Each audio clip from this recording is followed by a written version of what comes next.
Hello everyone, साथ में मिलकर करते हैं AIB 19 की तैयारी। थोड़ा थोड़ा करके पढ़ेंगे बट अच्छे से पढ़ के जाएंगे। आज के लेक्चर में मैं डिस्कस करूंगी ऐसे 5 इंपॉर्टेंट क्वेश्चंस जो फैमिली लॉ के टॉपिक से इस बार AIB में आने के काफ़ी चांसेस है। AIB में family law, Hindu law plus मुस्लिम लॉ होता है। आज के लेक्चर में मैं पहले हिंदू लॉ के इंपॉर्टेंट क्वेश्चंस डिस्कस कर रही हूँ। तो चलिए, हमारा फर्स्ट क्वेश्चन जिसका आंसर आप सबको पता होना चाहिए वो है, conditions of Hindu marriage have been laid down under dash section of Hindu marriage act. Hindu विवाह अधिनियम के अनुसार कौन से धारा में ये लिखा गया है कि कंडीशंस क्या होते हैं, वैलिड मैरिज के कंडीशंस क्या होते हैं, ये कहाँ लिखा गया है? इसका आंसर है सेक्शन 5। ये one of the most important sections है। सेक्शन 5 हिंदू मैरिज एक्ट का बहुत ही इंपॉर्टेंट सेक्शन है जिसमें हमें बताया जाता है कि 5 कंडीशंस होते हैं वैलिड हिंदू मैरिज बनने के लिए। अब नेक्स्ट क्वेश्चन ये बात करती है कि अगर जो मैरिज है वो वैलिड नहीं है, अगर कोई हिंदू मैरिज वॉइड मैरिज है या वॉइडेबल मैरिज है, जिन मैरिजेस को लॉ में कोई मान्यता नहीं होता है, अगर उस मैरिजेस से कुछ बच्चे होते हैं तो उन बच्चों को हम कैसे ट्रीट करते हैं लॉ के अंदर, ये पूछ रहे हैं क्वेश्चन नंबर 2 में। देखिए, इसको याद हमेशा ऐसे रख लीजिए कि अगर माँ बाप की शादी ठीक से नहीं हुई है तो उसमें बच्चे का क्या दोष है कि नहीं। तो अब शादी वॉइड हो या वॉइडेबल हो, बच्चे को वो इफेक्ट नहीं करता है। उस बच्चे को हम जायज बच्चा यानी लेजिटिमेट चाइल्ड ही मानते हैं। तो आंसर इस क्वेश्चन के लिए है ऑप्शन ए। थर्ड क्वेश्चन, ये क्वेश्चन ऑलरेडी लास्ट टाइम पूछ लिए हैं, काफी बार ऑलरेडी ये क्वेश्चन रिपीट हुआ है, अभी भी रिपीट होने के चांसेस है।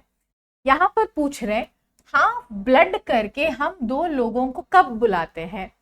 Half blood, यूटेरिन blood, full blood, ये अलग अलग टर्म्स हैं हिंदू मैरिज एक्ट के अंदर जो हमें पता होना चाहिए। मैं इनफैक्ट अपने पूरे क्लासेस जब पढ़ाती हूँ फुल कोर्स में यही समझाती हूँ कि अगर आपको अक्षर पढ़ने नहीं आते हैं तो आप शब्द कभी नहीं पढ़ पाओगे। शब्द नहीं पढ़ पा रहे हो तो इतना इतना पैराग्राफ जो लिखा है वो तो आप नहीं पढ़ पाओगे। ये एक्ट्स में भी ना, बेयर एक्ट्स में भी कुछ ऐसे ही होता है। अगर आपको नहीं पता यूटेरिन ब्लड क्या है, हाफ ब्लड क्या है, फुल ब्लड क्या है, टर्मिनोलॉजी में ही कंफ्यूजन है, तो आप पूरा बेयर एक्ट अपने आप से कैसे पढ़ोगे बताओ, है ना। तो इसीलिए मैं फुल कोर्स में एकदम बेसिक से सिखाती हूँ।